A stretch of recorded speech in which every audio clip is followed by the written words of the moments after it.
Because I pushed it. Now it's green. Lights, camera, action. Here we are. We're on the way to Sharon Nursing Home to see the memorial service for Mom. And that'll be our final chapter, Sharon. You read the remarks. The guy in the side Right. remarks. Right. I'll tell you what to say. You read it. On the way to the nursing home, it's April 24th, 1994. I ain't gonna be buried here then. April 24th, 1994, Sharon Nursing Home.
And he was a sparring partner with some of the heavyweight champions, so he had quite a history in boxing. He taught boxing at Georgetown University, and my brother and I were students at Georgetown in the early 60s, and Marty ran the cafeteria, the food service at Georgetown University, and there were no discipline problems in the cafeteria when Marty was there, I'll tell you. And when you come out here, we'd like to take and swap stories with him. We'd visit our mother, and we'd shake hands with him, and his hand would envelop, you know, any normal hand.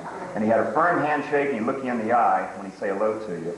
And he was always very, very distinguished, very proper. He'd stand up to say hello to you. He had a nice suit, coat and tie. And Marty was a gentleman through and through. And he was honored many years ago at RFK Stadium. They have a Washington Hall of Stars. It's names of athletes in the Washington area who have distinguished themselves one way or another. And his name is up there with all the other greats of Washington football, baseball, what have you. But he's up there with his boxing glove symbol. And we always liked Marty. He was just a wonderful gentleman and a very nice person. So it was just a pleasure to know him. That's our memories of Marty. As the medicine aides, they have a really challenging job. So the next person is Hannah Sheehan. Hannah was here, I'm not sure how long she was here. I've only been here 3 years. How long was she here? For 7 years. And for the last few months of her life, she was over at Brook Road Nursing Home. But we really feel like she's a part of our family here, because she's been here the longest. I've only seen pictures of her when she was walking. When I was here, she was always in a jerry chair. And some of the things that the staff remember about her is her pleasant smile. And when she was talking, she would always say, "Yes, dear. Yes, dear." And her blue, beautiful eyes that were so bright and cheery anytime you look at her are things that our staff remember. What other memories do you have of Hannah Sheehan? My mother was born in Ireland, and as the Alzheimer's disease progressed, she reverted to her childhood. And one of the things that she loved about being out here was, particularly with the horses in the field, she thought she was back in Ireland. And she never ever expressed any desire to leave here. She was always very comfortable. And his sister, Sheila, would come out and visit her all the time. And about 6 years ago, when she first got here, it was still ambulatory. It was at St. Patrick's Day party. Sharon put it on, and we helped. My brother was the MC. The audience was not always responsive. The jokes were not always very good either. Sorry, Nobody's living at it. that was for sure. Anyway, that was a delightful day. It was this very room, and most of the residents who could get up danced, and it was really good. It was really wonderful. But my mother was just at peace here.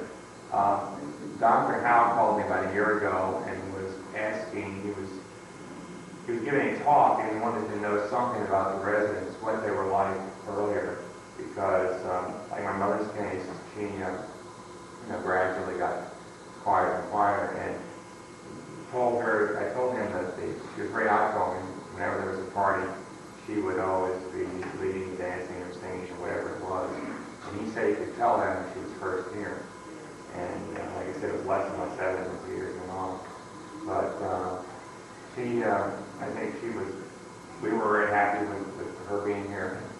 And we took care of her as long as we could. I mean, 7 years ago, it really got beyond us. And so I think that the thing that we carried away about her last year was the atmosphere here, the caring of the staff, and she, even in her diminished state, I mean, even before she got so diminished, she had absolutely no qualms about anything. She was just very peaceful, and that's about all you can really ask for in a situation like that. Jim, do you want to? A couple other things. She always liked the business of Mr. Crawford and his dog Ben. A lot of fun. Perker up. Her sister-in-law would fix cake for with a little rum in it, and that seemed to perk her up too. Slip that into her diet. She looked like she was sound asleep, and she'd get a whiff of that cake, she'd perk right up. So that was a special treat for her. But no, all the memories we have are here are good memories, and I want to thank the nurses, Sharon Brook Road, for their support over these years too. No regrets, in other words. That's a good way to lead.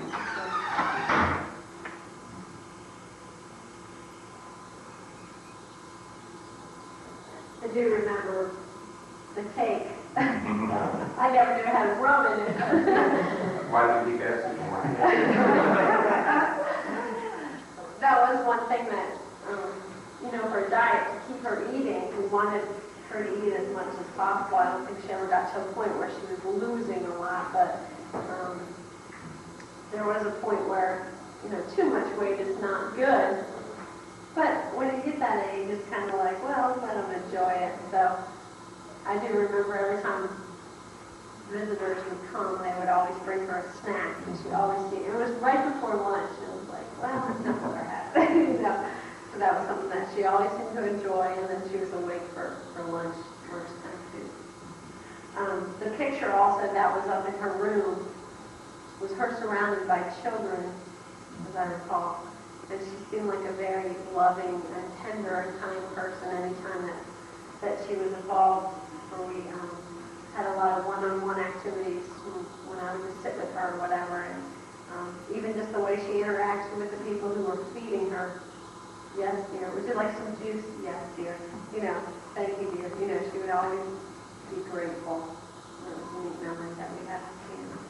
One thing to add about the grandchildren, several years ago, maybe 20 years ago, she gave us a speech that she was the only woman her age who didn't have grandchildren. And 3 years later, she went, she's 9, so she said, I was 9. The last person is... And Mary was a nurse, and as she grew elderly, she kept a journal. And she wrote in her, this is an excerpt from her journal, February the 8th.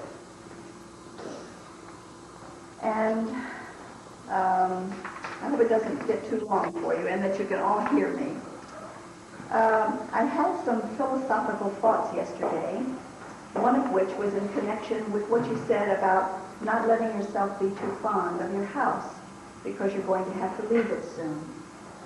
My theory, and it does seem to work, at least where I'm concerned, is that with things and places, and possibly with people too, it's easier to let them go when you must, if you have let yourself love them,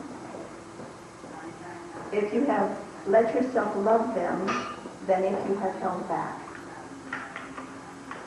There's a sense of fulfillment of life, having been fully experienced, that makes letting go be part of the fulfillment itself. I'm finding this lengthy process of saying goodbye to this much-loved house and to our life here an extremely good one. A whole past unrolls as we sort out papers and day books and events take on a perception and a clarity that they didn't while we were unrolling them in an endless present. Maybe the general truth is that any process not held back from is fulfilling and beautiful. I hope I can remember this when I'm dying. For that is where our process is taking us, to death. And in old age, we live in daily awareness of that fact. An observable moving into greater distance is part of the development of the very old. It seems to take them longer to come back from where they are, whatever mysterious inner distance that is, to answer questions or take part in our conversation. A doctor friend of mine held the conviction that even when the inner distance is too great, I get emotional.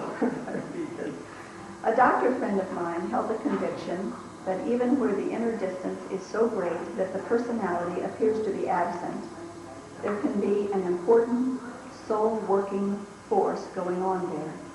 She told the story of a classically difficult woman, an artist, at keeping everyone stirred up, who went off into months of a long, unresponsive silence with her eyes closed. At the end of the time, she opened her eyes, she looked at those around her and said, "I will try to live a better life." And then she died. We cannot presume to know all that is going on interiorly in these last stages, but we can at least have the humility to reflect that what we see may not be everything that is going on. The soul is moving into its long journey, in which, as one Eastern sage said, there is no need for it to go anywhere else. We can follow it only in our imagination. My own imagining, when I have been privileged to walk partway through the valley of death with someone, is that we walk together down a gently sloping hillside to a stream.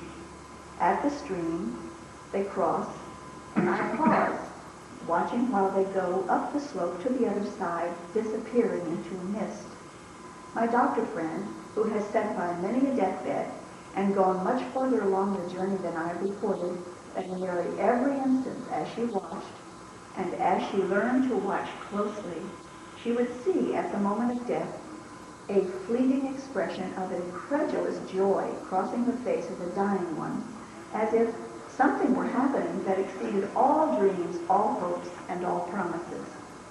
Having seen this, she wrote, near the end of her own life, "Never having died, I believe that this is an experience I don't want to miss.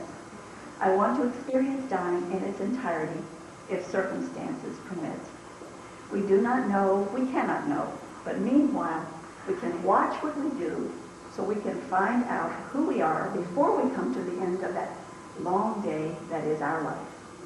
For this day, we have a guide in the prayer of a 4th century monk, Saint Ambrosia. May the day go by joyously, in the morning of purity, in the high noon of faith, and without nightfall upon the spirit. So let us close with luck and good management without nightfall upon the spirit, capable as it is of great things, clear to the end. While we have the light, let us walk in the light. In God's light, let us see light. Amen.